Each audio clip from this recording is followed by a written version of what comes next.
I think what you're going to begin to see is bringing the vaccine to where people are and making it as easy as possible to get the vaccine. On this edition of Let's Talk Cincy, the COVID facts 1 year into the pandemic. You know, there are a lot of questions. And so what we've really attempted to do is create a toolkit, create a way for people to get that information. I want you to make sure that you have all of the accurate information to make an informed decision.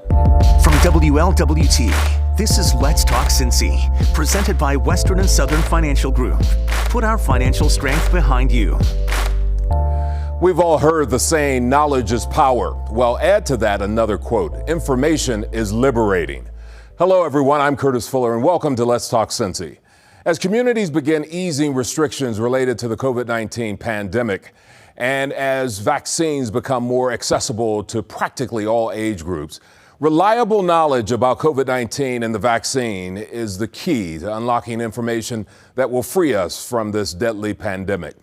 That is at the heart of the latest strategy and information campaign by the Center for Closing the Health Gap called We Must Save Us. And this whole notion of we must save us is really about we care about each other's humanity and each other's lives. And so the one thing that we can do to protect not only ourselves and other people is by getting the vaccine. Because if we work together to save us, we will be able to save all of us. We must save us. We know you have questions about the vaccine, and we went straight to the Black medical professionals to get them answered. You can find their letters to the Black community on our website, COVID19communityresources.com. We must save us. Go to COVID19communityresources.com for more information and to get your questions answered. There are a lot of reasons why kids 12 and up want to get the vaccine as it relates to extracurricular activities in school, going back to school, having more freedom to do more things with their friends. I think that like many other things that have happened in our nation, from seatbelts to smoking, kids have been a vehicle for messages to encourage the adult. You know, we've kind of reached this place where the people who were really striving to get the vaccine have gotten the vaccine. So now we know it's going to really be more relational, personal. It's those one-on-one conversations, those trusted people in your circle, right? In addition to your family physician, in addition to Black physicians, Black nurse practitioners, other experts in our communities across the spectrum. I think that now those conversations are going to become even more personal. And it's really going to be those one-on-one interactions that move people to say, how easy will it be? We've heard, I know we've talked about this conversation of deliberation, hesitancy, whatever word you'd like to use now. But I think it is a deliberation. I have spoken with groups with some of the Black physicians. We've done vaccine education sessions with fraternity organizations, with women's organizations, and different workforce organizations in this community. And, there are a lot of questions. And so what we've really attempted to do is create a toolkit, create a way for people to get that information. Even if it's maybe not... someone may have more facts to support many of the social media messages. I call them our social media doctors, who are sharing different information. And, all I can say, I'm not going to tell someone that they have to get the vaccine. But what I will do is say, tell me what your questions are. Let me see if we can provide information from trusted sources. And even if that trusted source isn't telling you, if we give you information, say, hey, this is validated by these people, I want you to make sure that you have all of the accurate information to make an informed decision. If you were already on the fence, you stayed on the fence after Johnson & Johnson, even though there have been great explanation of over close to 7 million people getting J&J, and this rare reaction for blood clotting impacting a very small percentage, less than 15 people, right? So with those facts, that should inform your decision, but it still might cause you to stay on the fence a little longer. What I'm hearing now more of is, well, I'm just going to wait and see. I do believe as there's more one-on-one conversation, more understanding, and more concern around what is going to protect me from the variants. The only protection from the variant is the vaccine. I think what you're going to begin to see is bringing the vaccine to where people are and making it as easy as possible to get the vaccine. Because if you're already a little like, oh, I don't know, but if, you walked into a restaurant and you could get a vaccine there, or if you walked into FC Stadium, or if you walk into the Red Stadium, you're more apt to get something if it's like right there. And that's what I won't say young people, that's what people are saying who've kind of been on the fence. They're like, yeah, yes, if I walked into somewhere and I'm happening to go there for another purpose, but I knew I could get a vaccine when I walked in and they said, hey, you can just walk in here and get the vaccine. I think it's going to be not these mass vac sites. That's why I think you saw the change to smaller, is that those are relational, right? You're either going there because you're a sports fan or you're going there because you're going to socialize. And you're more apt to do something when you're in a relaxed place where, by the way, the vaccine's here. It's just a quick shot. So I do think that the more efforts to get the vaccine in places where we already go is going to help. And there are going to be smaller increments of increases versus these big sites. But I think that's how we're going to get more people with a vaccine in arm. And up next, there's another media blitz that is taking place right now to encourage you to come out of the COVID bubble. That and more when Let's Talk Cincy continues.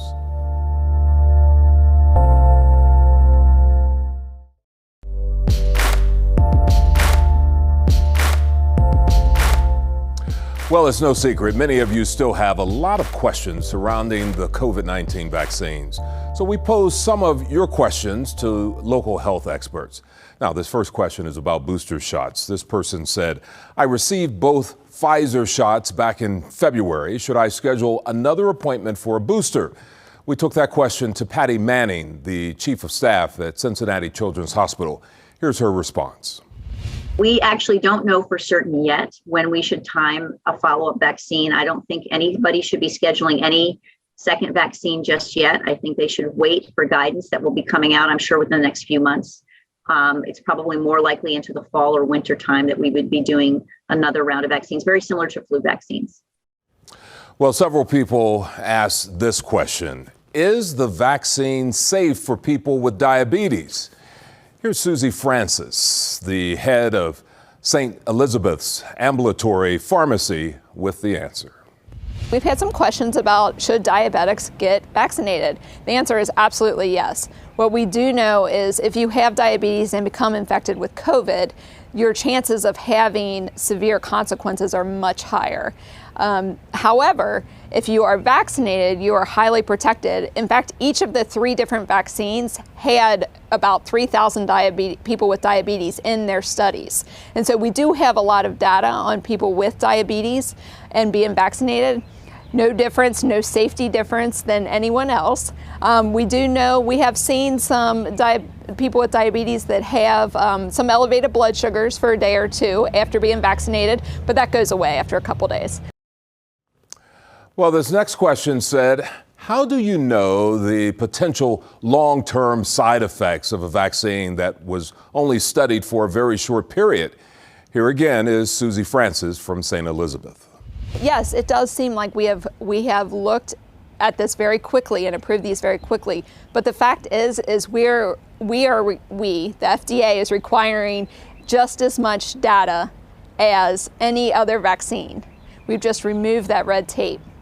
And the thing that we do know is any serious safety event that happens with vaccines typically happens within the first month or 2 after a vaccine is being used in the public. And all of these vaccines had at least 2 months of follow-up before they were even able to apply for the emergency use authorization. Well, now a new initiative to help stimulate the local economy has begun all across Cincinnati. Reporter Megan Mitchell breaks down how this project is encouraging you to help your favorite local businesses. For the last 15 months or so, we've often talked about keeping our businesses afloat in a safe way through CARES Act dollars. But now community leaders in the county have come together and they're really saying that it's the community's turn to keep our businesses afloat and also go out and have a great time in the city and community. Folks with the county's Cincinnati Visitors Bureau, Chamber of Commerce, and more came together with businesses in Corryville to launch a new campaign. Get Your Cincy On is a new initiative to stimulate our local economy again now that infection rates are dropping.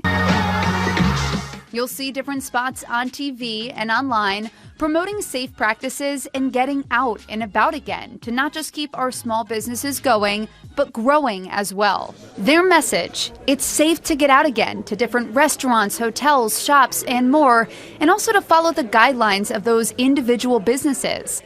For Cincinnati Music Accelerator founder Kik Lee, he was able to utilize CARES Act dollars to help him pay rent and employees, but now he's hoping the community will step up for him again. Reopening is huge for us, as well as the musicians need people to fuel them too. And without a community, who are we? So it takes the community to fuel the community for us to be brighter and better. And still, the county says that the most important part of this is making sure that people are vaccinated. They still have that goal of getting 80% of the county vaccinated by July 4th. Reporting here at the Graduate Hotel, Megan Mitchell, WLWT News 5. And up next, more COVID facts from a trusted local health expert with more than 40 years experience when Let's Talk Cincy continues.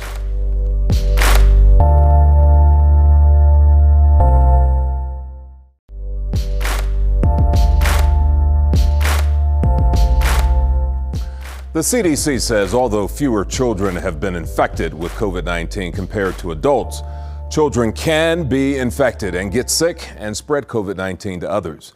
The CDC recommends everyone 12 years and older should get a COVID-19 vaccination to help protect the spread of this virus.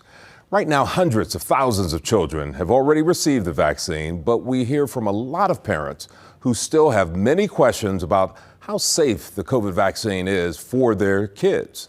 So let's talk with one of the leading pediatricians in the greater Cincinnati area. Dr. Camille Graham has more than 4 decades worth of experience in the medical field. Studies have shown that really only a very small percentage of people who actually got the vaccine for themselves are willingly saying, oh yes, I want it for my child, because they have concerns. Obviously, a child is growing, their bodies haven't fully formed yet. There is some hesitation about whether is this going to alter their DNA, it's going to affect their fertility, that sort of thing. I reassure parents that is not the case. The Pfizer vaccine, which is the only one so far approved, the Moderna may be approved shortly thereafter, but those are mRNA vaccines. They do not go into the genetic composition of the cell. It stays within the part of the cytoplasm, and it spits out this spike protein that creates immunity. This is not a whole lot different than the vaccines that kids get anyway, okay? The main difference is the mRNA component, which is really relatively, state-of-the-art technology.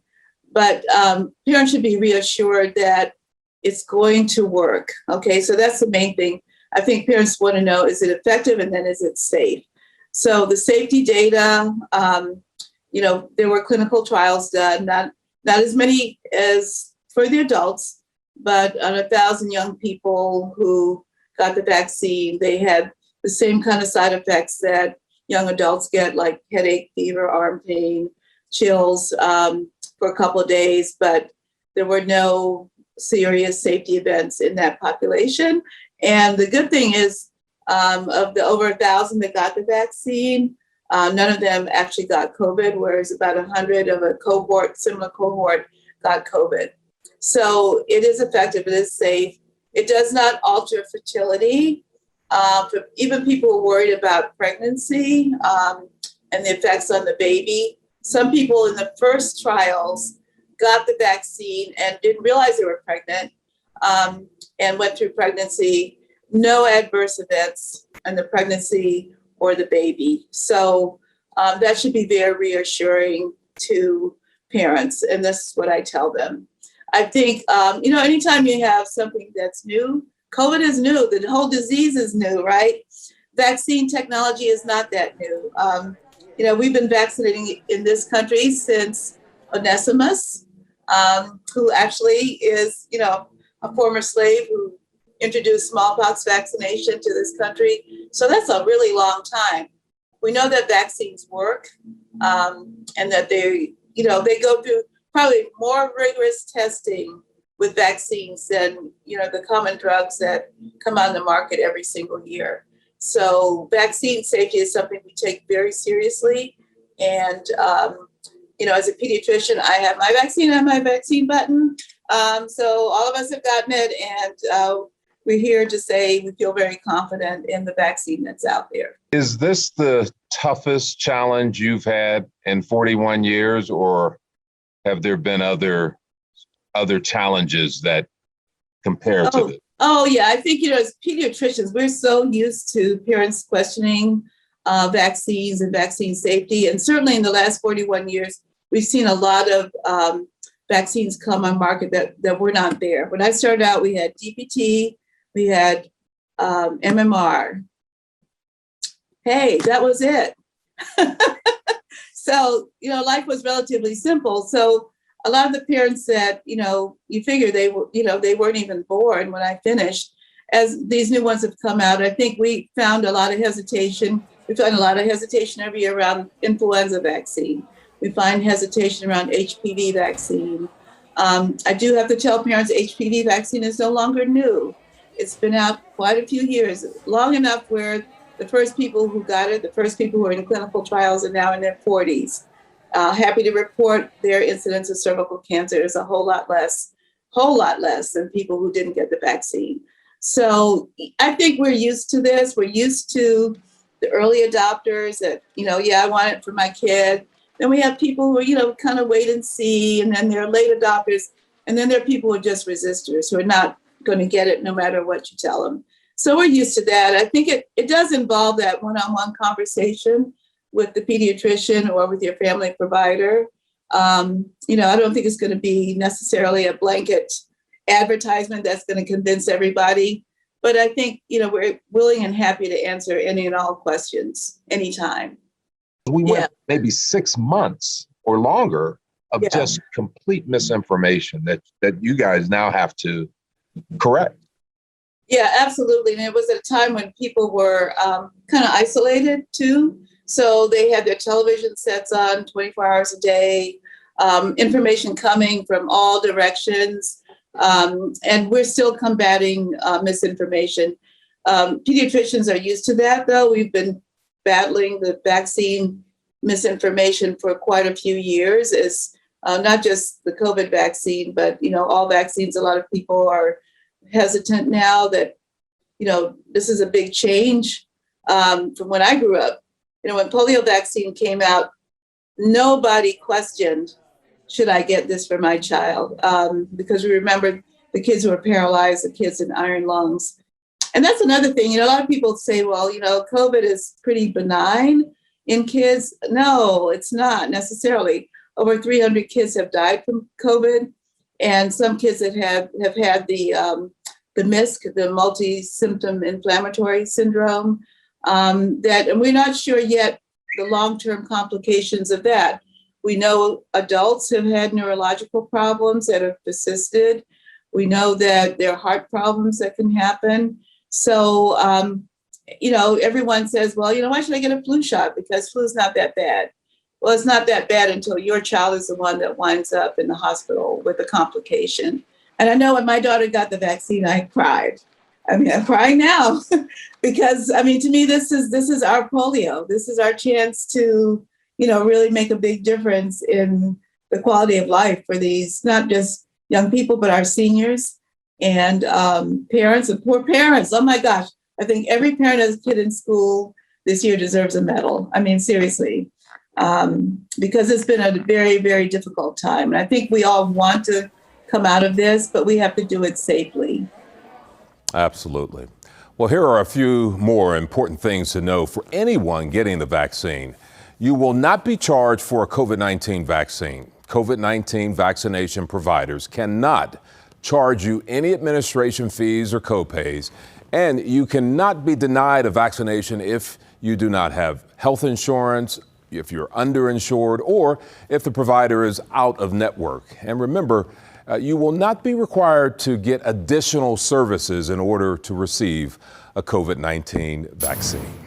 Well, up next, a call to action by local doctors to help stop the spread of COVID-19 when Let's Talk Cincy continues.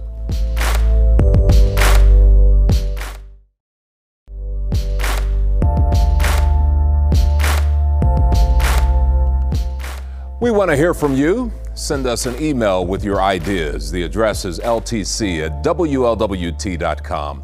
You can always watch full episodes or get more information on wlwt.com/Let's Talk Cincy. And you can also listen to Let's Talk on Apple Podcasts, Spotify, or wherever you get your podcasts. And finally today, over the past 14 months, as we have navigated through this pandemic, there has been a lot of attention focused on minority communities. That's why a group of about 6 doctors and community leaders penned an open letter to the Black community. This letter says, "We are not here to judge or scold. We just want to have an honest conversation about the COVID vaccine. You must make an informed decision for yourself."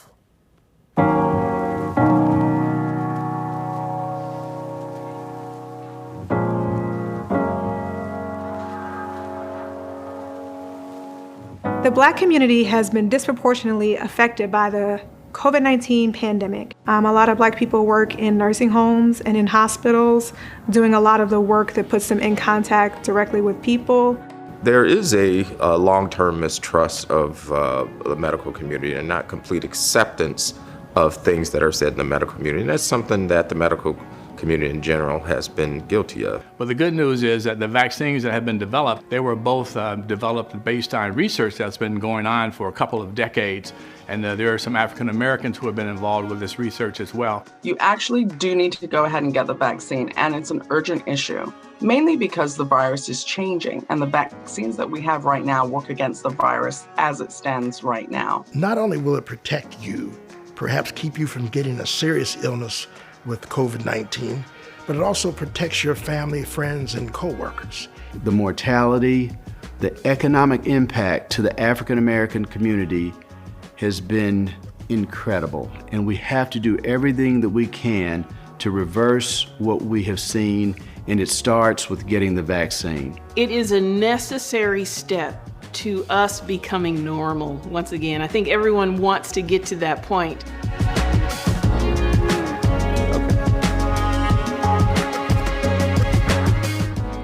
Well, you know, these doctors said they are confident the vaccines have been proven to be safe and effective by following the normal process for vaccine approval, accelerated only because we are in an emergency situation. They said their goal is to save lives.